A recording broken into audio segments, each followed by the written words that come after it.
दिल टूट जावेगा मैं डरदा नहीं तू हो जा किसे होर दा होना नहीं एक बारी हथ साडा फड़ ले तू जानिया ए हथ ऐसा छड़ना नहीं तू आजा मेरे को ओ कुछ बोल ते बुआ खोल वे सजना आजा मेरे कोल ते कुछ बोल ते बुआ खोल वे सजना दुनिया दे रंग विच रंग गई है अपने पराए सर कर गई है اون خیلی بلا سرش اومد به خاطر کارایی که هیچ وقت نکرده.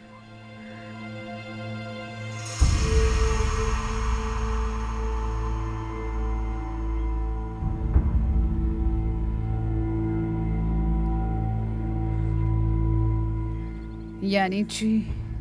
گناهی نکرده بود؟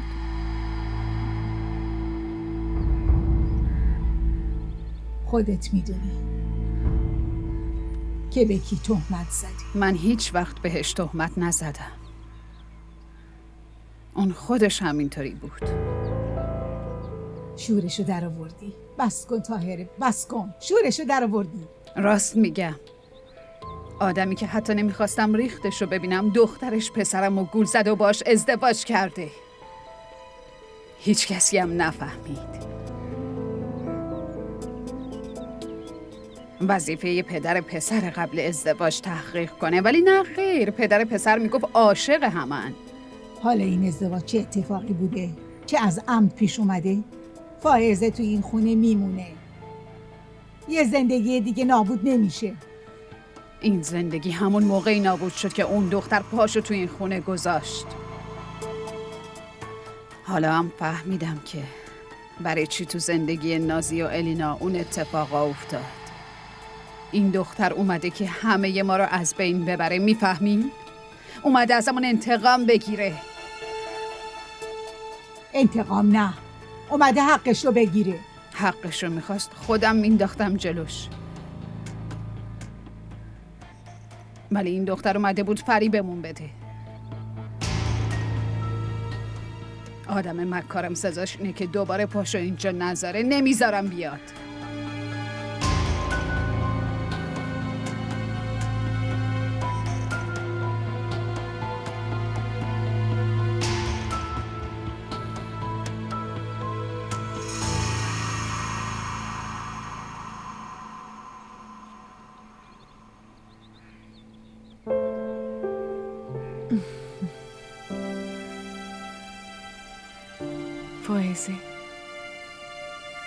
فائزه عزیزم، باشو، صبح شده.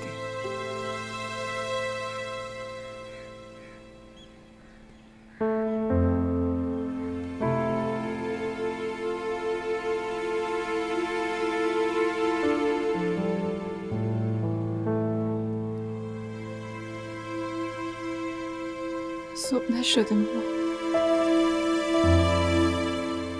هنوزم شبه. سیاهه، تاریکه، شب ترسناک.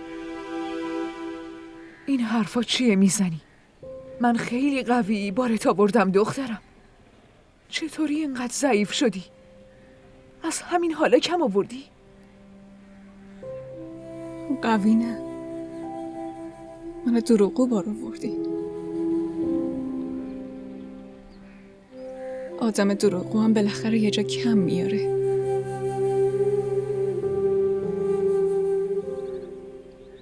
بالاخره یه جا سزای دروغ گفتناشو میبینه. نتیجه راستگویی رو ندیدی؟ آخر راستگویی مثل دروغ گفتن نیست.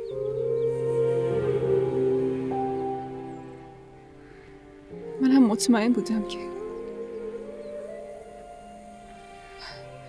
این بلا سرم میاد. پس تقصیر اطمینان داشتنته، چون همیشه همون چیزی سر آدم میاد که همش بهش اطمینان داره. شما هیچ تقصیری نداشتین؟ داشتم. تنها تقصیر من این بود که به تو، به زندگی تو، به آینده تو فکر کردم. شما اگه به من فکر میکردی هیچ وقت این اتفاق نمیافتاد.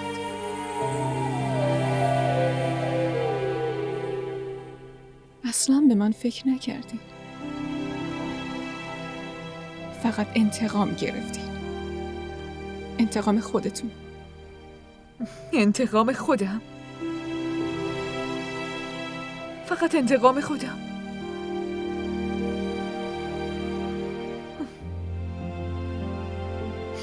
فائزه تو خودت داری مادر میشی.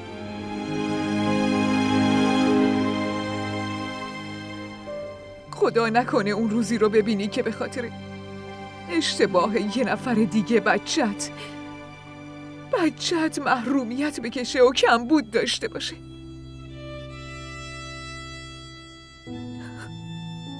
بعد اون وقت من ازت میپرسم که میخوای چی کار کنی؟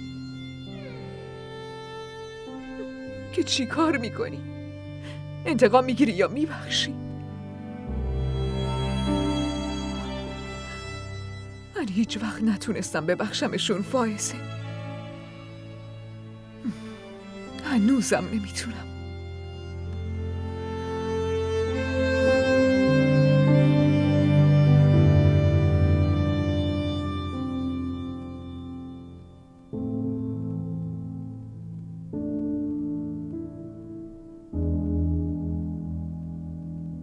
عالم برای چی داری میری؟ برای چی داری میری؟ چیه؟ تو چت شده؟ چیزیم نشده. نمیخوامم چیزیم بشه. برای همین دارم میپرسم که برای چی داری میری؟ میشه بدونم چیه؟ چی تو سرت میگذره؟ تو چشمات دارم دلسوزی برای اون آدمی رو میبینم که زندگی خواهر منو به بدبختی کشید. طاهره؟ بعد این همه سال شنیدم که برادرم زنده است. نمیتونم یه ذرم خوشحال باشم؟ مگه نمیدونی به خاطر برادرت چه اتفاقی افتاد؟ خواهر من به خاطر اون بود که جون داد و مرد. آدم دیگه ای نمیتونه مسئول مرگ و زندگی بقیه باشه. ولی میتونه مسئول شرایط کسی باشه، مسئول غم و شادی کسی باشه. عالم من ناراحتی تو میفهمم طاهره، ولی همونقدر که تو خواهرت دوست داری منم همونقدر برادرمو دوست دارم. عالم برادرت زنده است.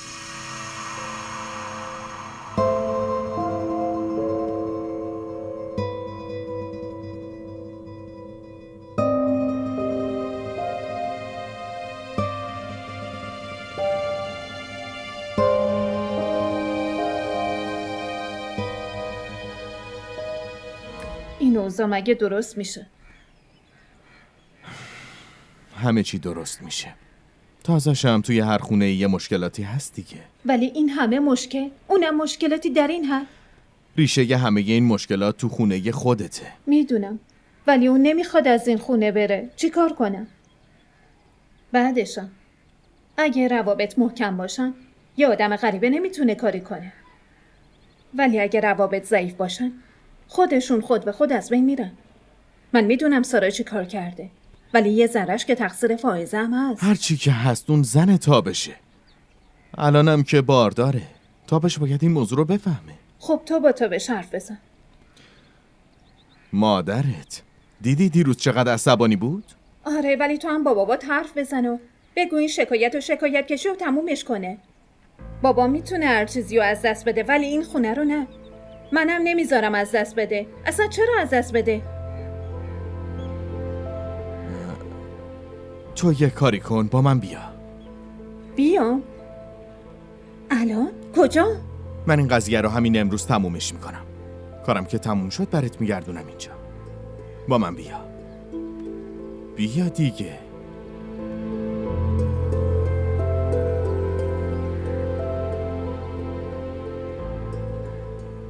یکم یه چیزی بخور. چیزی نمیخوام مامان. تا کی میخوای ماتم بگیری؟ لطفاً نمیخوام در این مورد هیچ حرفی بزنم مامان. لطفاً. چی کار کنم همینطوری غمگین و پریشون ببینمت؟ من خودم مسئول این وضعیتم. لازم نکرده اصلا خودتو مقصر بدونی. اونا بودن که فریبت دادن. از عشق و معصومیت تو سوء استفاده کردن.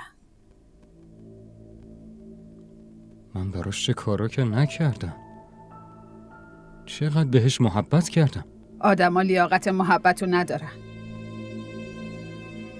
باورم نمیشه. من عقلم کجا رفته بود؟ من انقدر دنیا دیدم.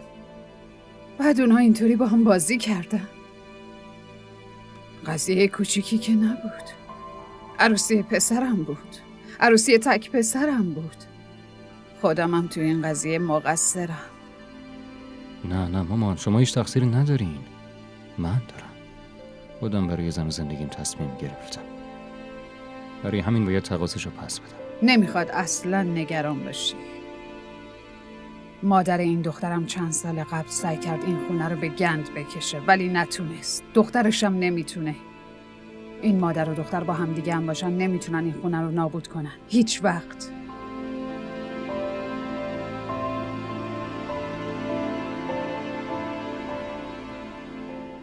حالا یه چیزی بخور. حالت بهتر میشه.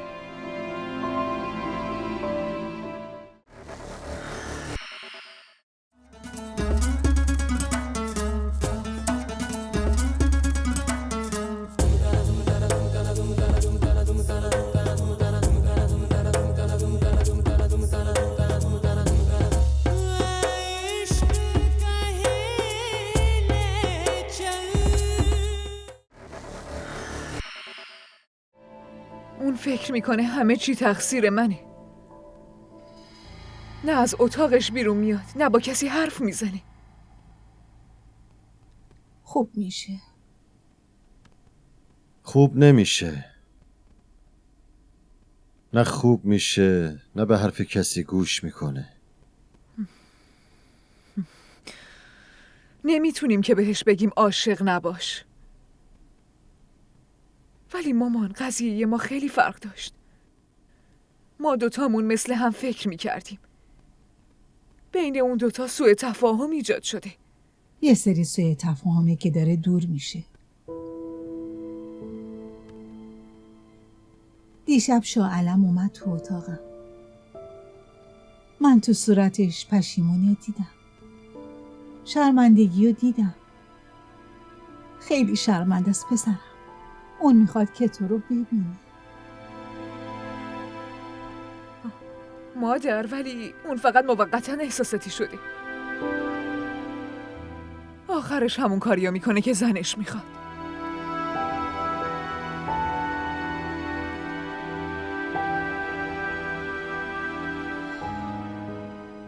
تو که میدونی مانی، من تو رو بیشتر از اون دوست داشتم. بعد از رفتن تو اتاق زندانی شده بودم. می اومدن با هم حرف بزنن ولی من جیغ می زدم. اونو می زدمش. فائزه که اومد من بهتر شدم. اون خیلی خوشحال بود. میخواست با هم حرف بزنه. ولی دیروز که اومد تو اتاقم عین تو به هم ریخته بود پسرم. مسئله تا خونه هم کشیده شده. تا خونه؟ آره، الینا دختر کوچولوی شاه عالم. داوود پدر شوهرشه. معلوم نیست الکی چه شکایتی کرده، چی کار کرده که میخواد اون ویلا رو فروخته بشه. تمام این نقشه آمال اینه که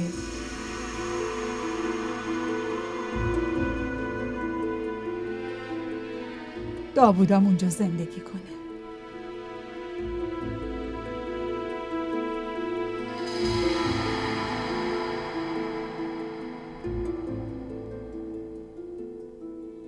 به من بگو این داوود الان کجا میشینه؟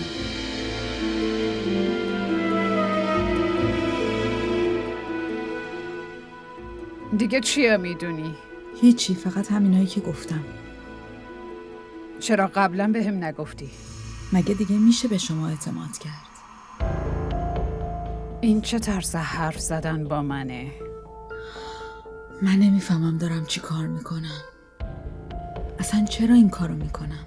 این حرفا رو تمومش کن و به حرفم گوش بده.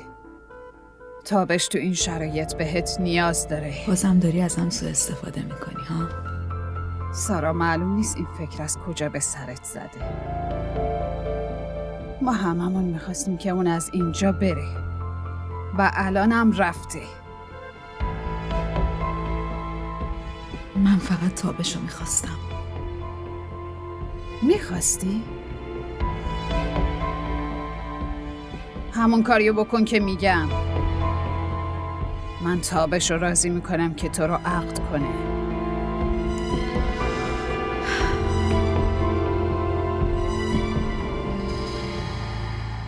پاشو بس دخترم، دیگه گریه نکن. بذارین گریه کنم مادر بزرگ. الان دیگه فقط همین تو زندگی مونده. این چه حرفیه میزنی؟ اون نمیتونه بدون تو زندگی کنه.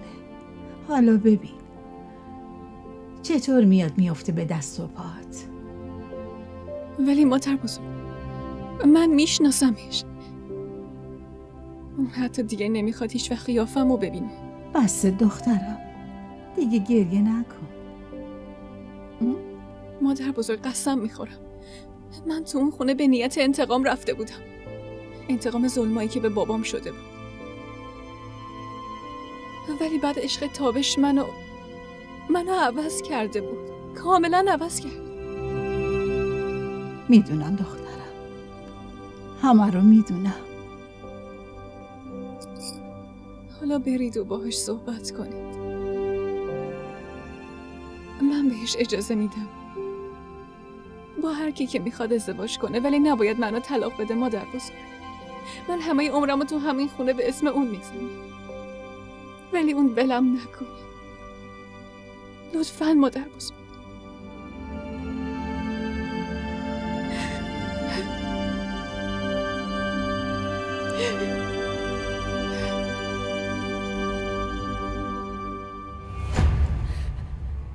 وای، اینجا چه خبره؟ چه خبره؟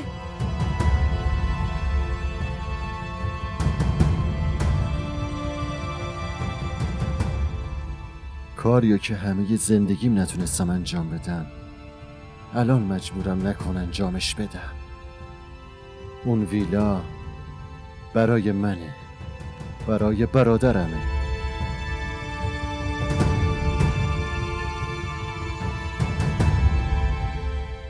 چرا وایسادی داری نگاه میکنی؟ برو به پلیس زنگ بزن. من بیشتر زندگیمو بدون خانوادم و اون ویلا گذروندم.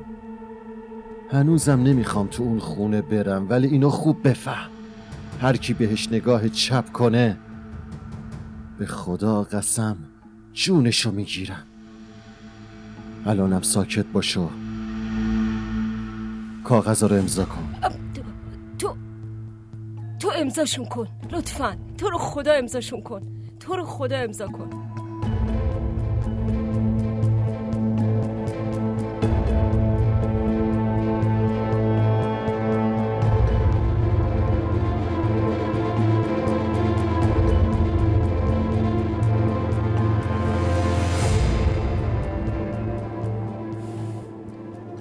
بذار امضا کنم.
ما را در شبکه‌های اجتماعی دنبال کنید.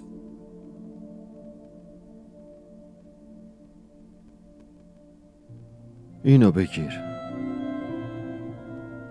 این هدیه از طرف منه برای ازدواجت عزیزم.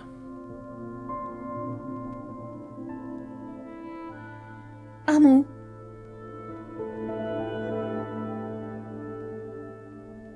بریم خونه؟ نه، چرا؟ بابا ببینتون همه چیو فراموش میکنه. درسته که از اون خونه تنها اومدم بیرون، ولی این قسم رو هم خوردم که اگه یه وقت یه روزی برگشتم توی اون خونه با زن خودم برگردم. خب بیاریدشون. همینطوری هم که خیلی خونمون می اومدن. همه چی درست میشه. همه چی نمیتونه درست بشه. منم با فائزه صحبت میکنم. اون نمیخواد با همون حرف بزنه. بذارید من یه بار باهاش حرف بزنم. بعدش هر تصمیمی که گرفت قبول میکنیم.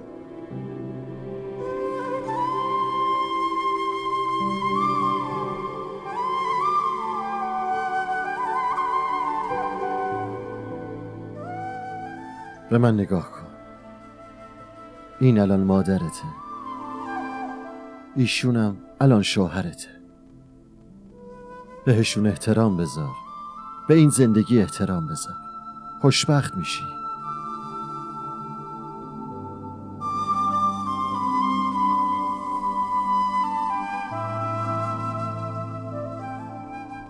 من رفتم.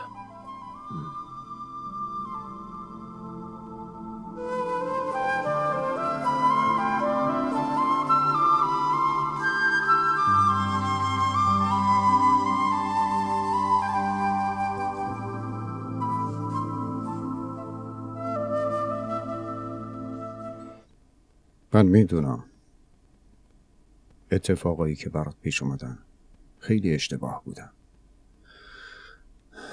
فائزه فریبمون داد، اینم درسته، ولی تابش فایده ای نداره. فایده که واقعا هیچ کس نبرد، فقط و فقط ضرر بوده. با احساسات من، با عشق من، فقط ضرر دیدم بابا، فقط ضرر. باشه، تو یه ضرر بگو که اون به یکی از ما یا به این خونه زده باشه. تو فقط یکیشو بگو، یه دونه. اون به من ضرر زده، به اعتماد من ضرر زده، به اطمینان من ضرر زده. دیگه همه ی عمرم به هیچ کس اعتماد نمی کنم. هر چی باشه تابش، دختر برادرمه. همون برادر که من ازش متنفر بودم، این که نمیخواستم هیچ وقت تو زندگیم ریختشو ببینم، اون دختر همونه. تو چه جور عاشقی هستی؟ ها؟ عشق به این چیزا و حرفا که کاری نداره. تو و فائزه به شاه سلیمان و کارای اون چه ربطی دارین؟ ها؟ عشقه، در هر صورت عشقه، مگه اینکه عاشق نباشی. اگه تو فائزه رو دوست داری، این که کیه و چه کاری میکنه نباید برات فرقی کنه. آره، اگه عاشقش نیستی پس باید همه چی برات مهم باشه.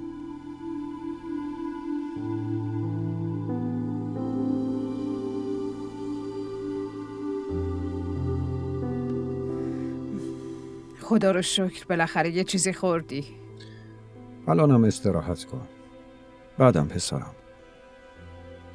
هر تصمیمی بگیری با عقل و درایتت، من مطمئنم برات بهترینا اتفاق میافتن.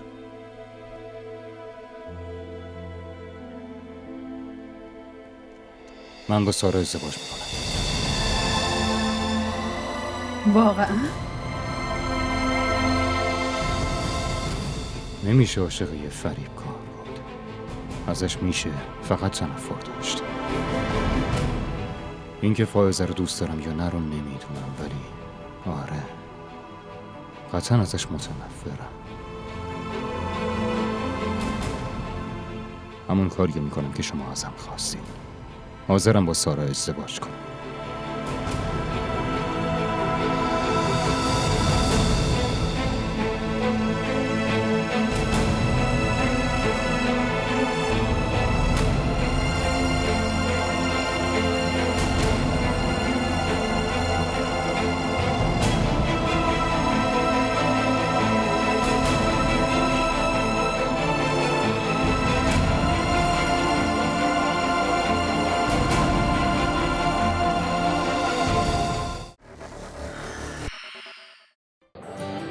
بگو ببینم خوشگله.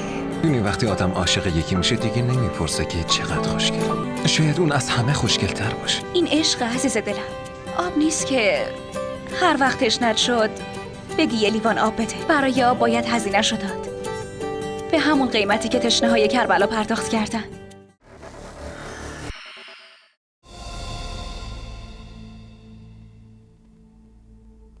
فایزه، اینا یعنی چی؟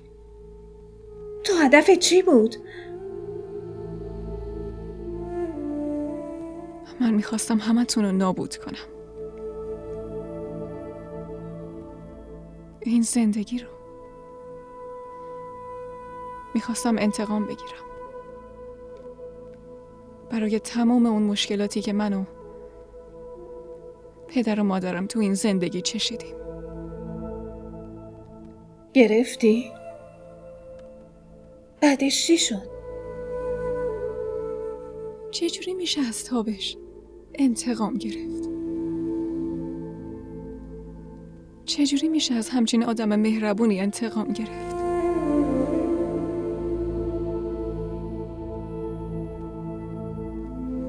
فرصتهای زیادی داشتم. خیلی کارو ازم برمی اومد. ولی نتونستم. الانم که همه چی معلوم شده، بذار اینو بهت بگم. من میدونستم پدر شوهرت یه آدم طمعکاره.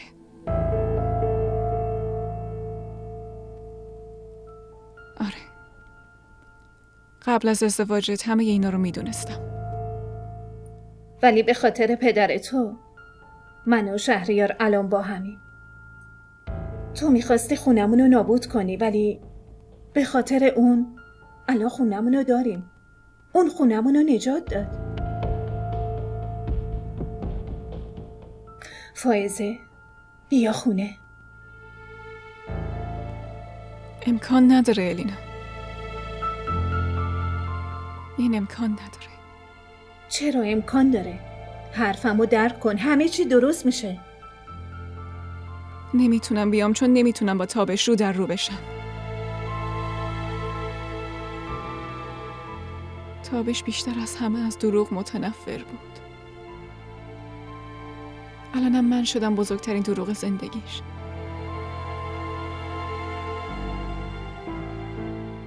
من نمیام.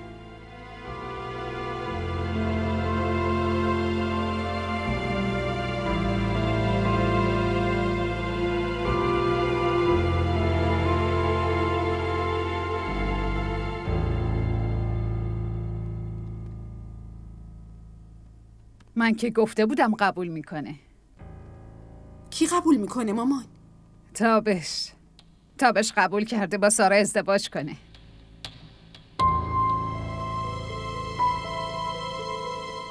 برای چی اینطوری نگاه میکنی؟ اون خودش بهم گفت که میخواد باهات ازدواج کنه.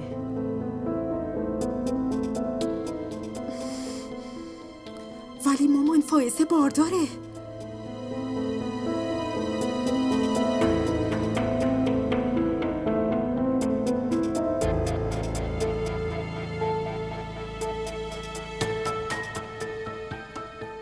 خب باشه، ما خرجیشو میدیم که بچه رو پیش خودش نگه داره. بهش اجازه نمیدیم که بیاد اینجا. تو فقط دیگه برو آماده شو، قراره همینجا بمونی. منم برای مراسمتون آماده میشم.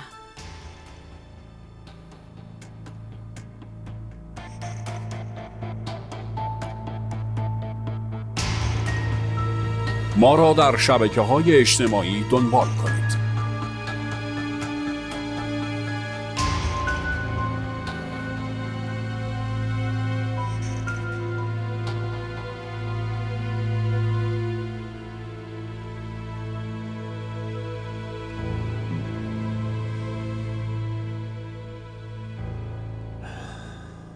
بابا، ما سعی کردیم یکم از مشکلات شما کم کنیم. آقا داوود ازتون عذرخواهی کرده. داوود؟ اونو عذرخواهی؟ ما رفتیم باهاش حرف زدیم بابا. اولش قبول نمی کرد، ولی من تهدیدش کردم که از اون خونه میرم. بعد همچین چیزی غیر ممکنه. من داوودو خیلی خوب میشناسمش. هیچ وقت عذرخواهی نمیکنه. همچین چیزی امکان نداره.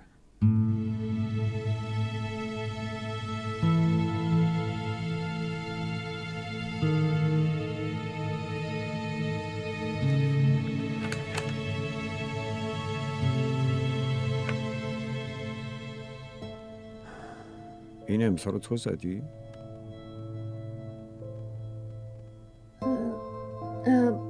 نه بابا، آقا داوود امضا کرده.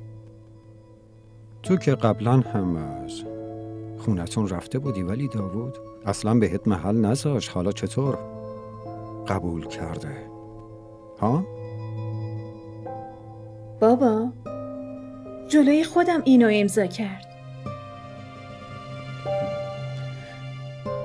راستشو بگو، چه خبره؟ بگو.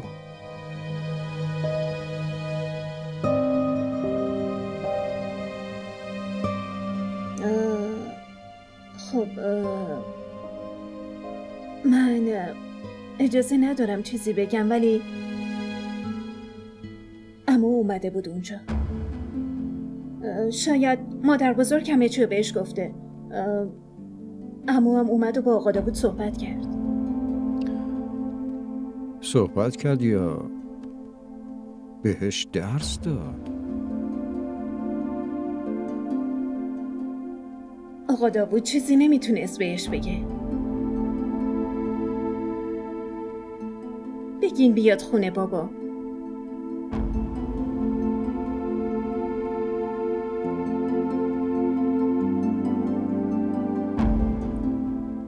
این سکوت یعنی چی؟ از خودشم که پرسیدم اونم سکوت کرد. شما دلتون نمیخواد ببینیدش؟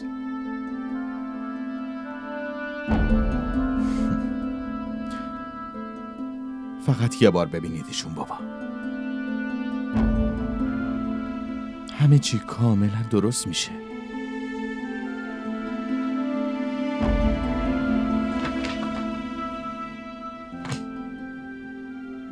غم این زمانه تمومی نداره دخترم الینا. برادرت حرف مادرتو قبول کرده.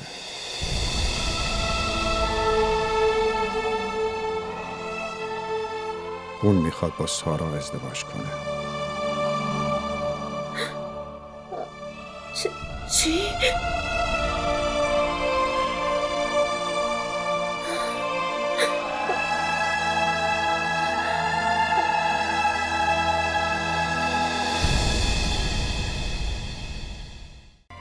زندگی منم یه جورایی به شاه سلیمان مربوط میشه.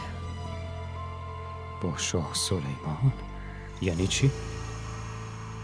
یعنی این که من میتونستم دختر شاه سلیمان باشم تابش، اما اون به خاطر کمل مامان منو ترک کرد. چه مزخرفیه داری میگی؟ من دختر اون زن بدبختم تابش که همه عمرم توی رنج و ناراحتی دیدمش، توی گریه دیدمش، توی غم دیدمش. من باهات فامیلم تابش. من دختر خاله تو هم، دختر عظما.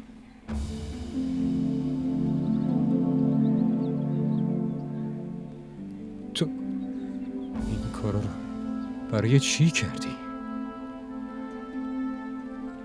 من نکردم. یه نفر بهم میگفت و منم انجام میدادم. کی میگفت؟ کسی که بزرگم کرد. درست اسمشو بگو. مادر خودت. दिल टूट जावेगा मैं डरदा नहीं, तू हो जा किसे होर दा होना नहीं। एक बारी हाथ साडा फड़ ले तू जानिया, ए हाथ ऐसा छड़ना नहीं।